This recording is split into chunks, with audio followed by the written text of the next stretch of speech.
Sungguhnya yang paling mulia di antara kalian adalah orang yang paling bertakwa. Bukan dilihat dari siapa keturunannya, dari mana asalnya, siapa dia, status sosialnya apa. Yang hidungnya mancung, jangan ngeledek sama yang hidungnya pesek. Karena kamu hidungnya mancung, tidak pernah kamu mesen. Leluhur orang-orang di Indonesia yang ngaku turunan Nabi ini, dari marga Al-Attas, As-Segaf, bin Syihab, bin Yahya, ternyata semuanya putus, tidak tersambung secara ilmu nasab kepada baginda besar Nabi Muhammad sallallahu alaihi wasallam.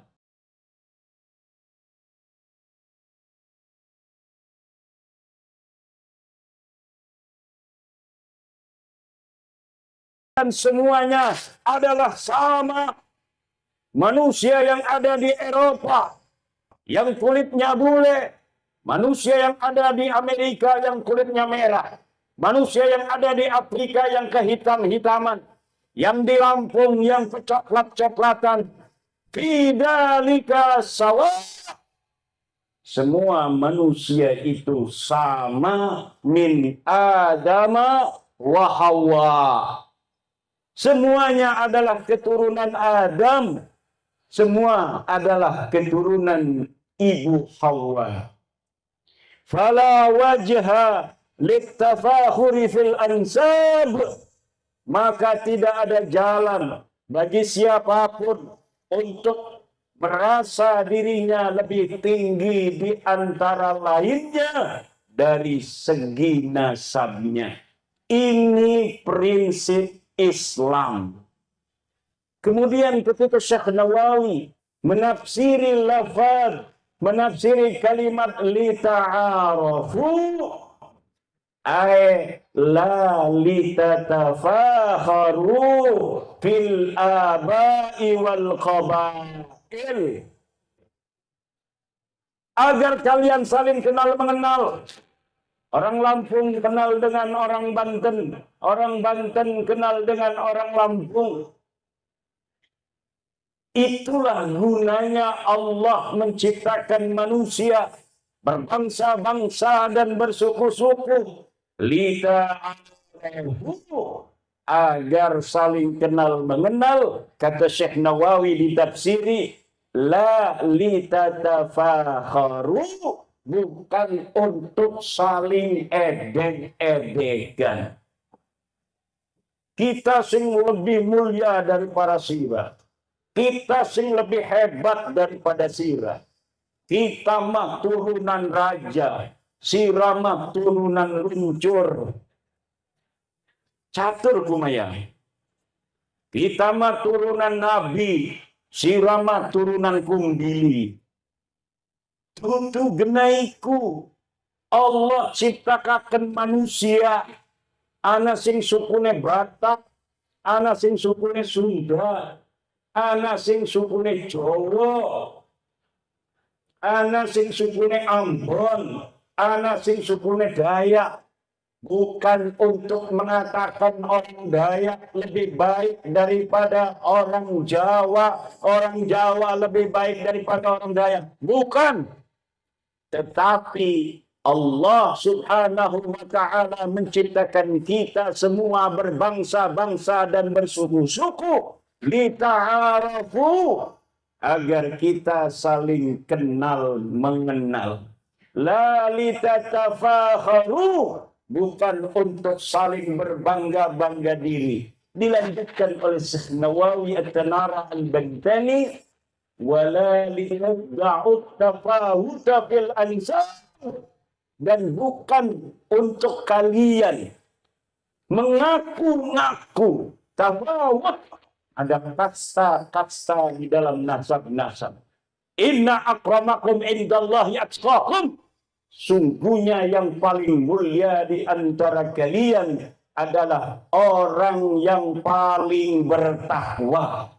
Bukan dilihat dari siapa keturunannya, dari mana asalnya, Siapa dia? Status sosialnya apa?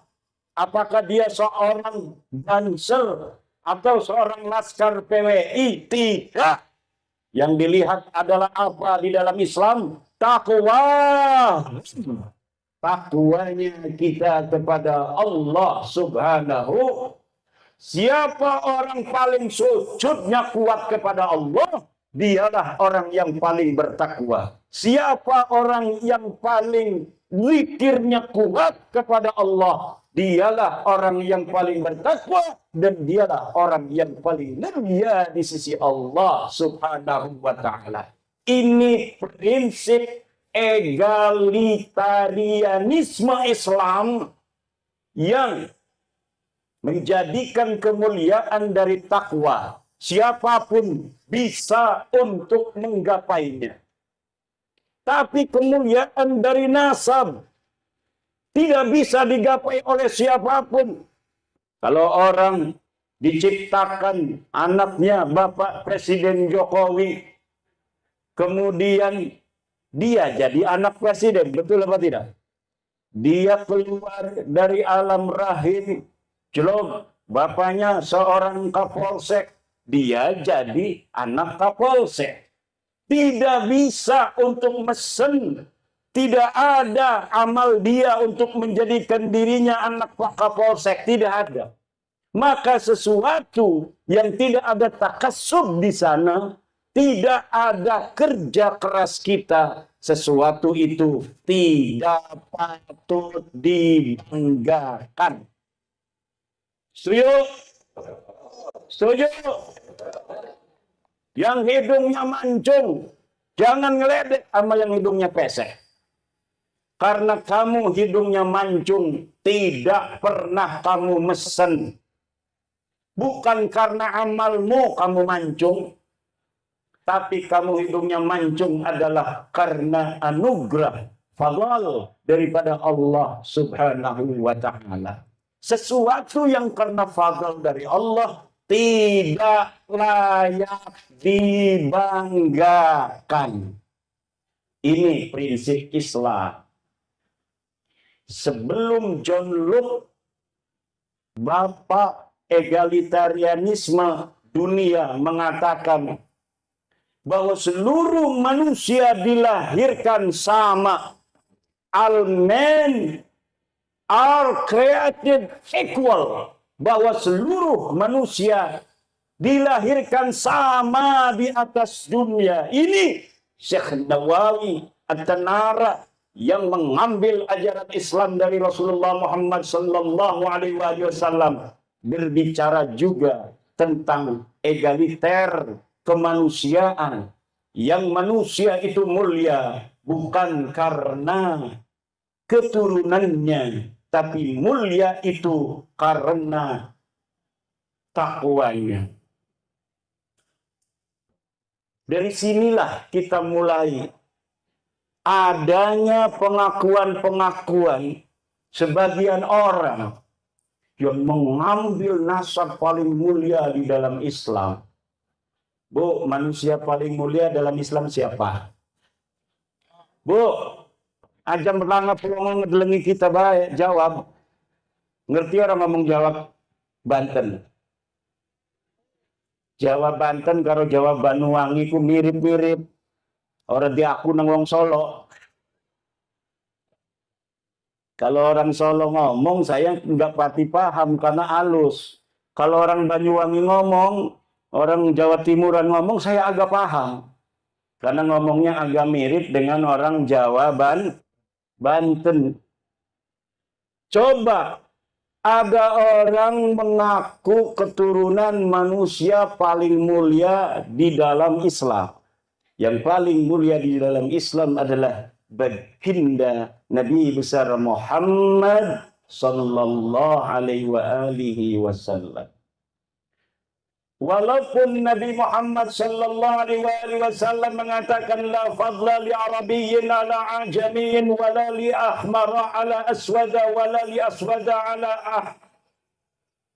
ala ahmara illa bittaqwa, tetapi di dalam ilmu pengetahuan Islam, sebagian tafsir mengatakan kita tetap harus menghormati lebih kepada man yata'allaqu bi Rasulillahi Muhammadin sallallahu alaihi wasallam. Orang-orang yang memiliki keterikatan dengan baginda Nabi.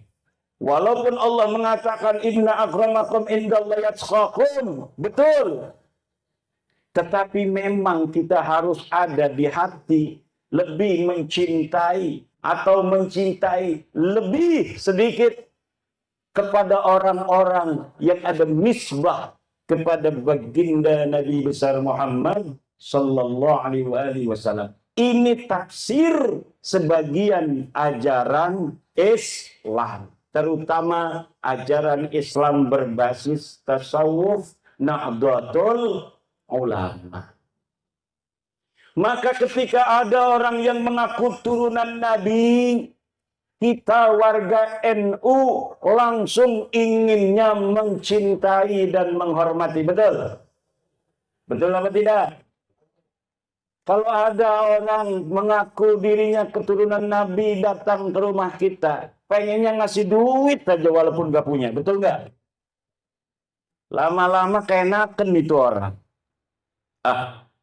Jangan nunggu dikasih aja. Kita bikin gaya-gayaan supaya ngasihnya jangan 50.000, 20.000. Gaya-gayaan dia. Jadeb-jadeban. Allah. Ada salam kiai dari Mbah Syafaat Banyuwangi. Luar biasa. Apa sahabat? Ini suruh beli minyak ini. Harganya berapa? Harganya 5 juta. Karena dia mengambil nama orang yang kita hormati, orang yang kita muliakan, akhirnya kita kena. Banyak sekali kejadian-kejadian, laporan-laporan, cerita-cerita dari obrolan orang yang mengaku keturunan baginda Nabi besar Muhammad sallallahu alaihi wasallam.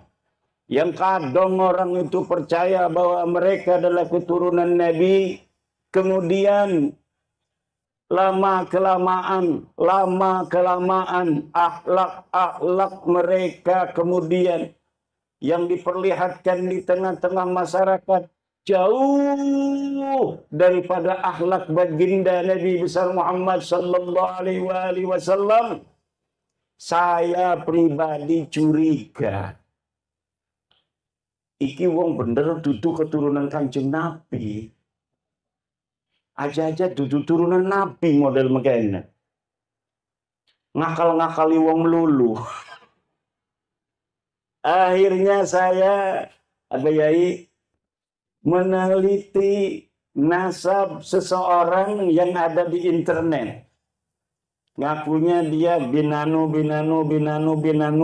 Alwi bin Ubaid bin Ahmad bin Isa bin Muhammad An-Naqid bin Ali Al-Uraidi bin Ja'far As-Sadiq bin Ali Zainal bin Muhammad Al-Baghir bin Ali Zainal Abidin bin Husain bin Fatimah bin Rasulullah Muhammad sallallahu alaihi wasallam.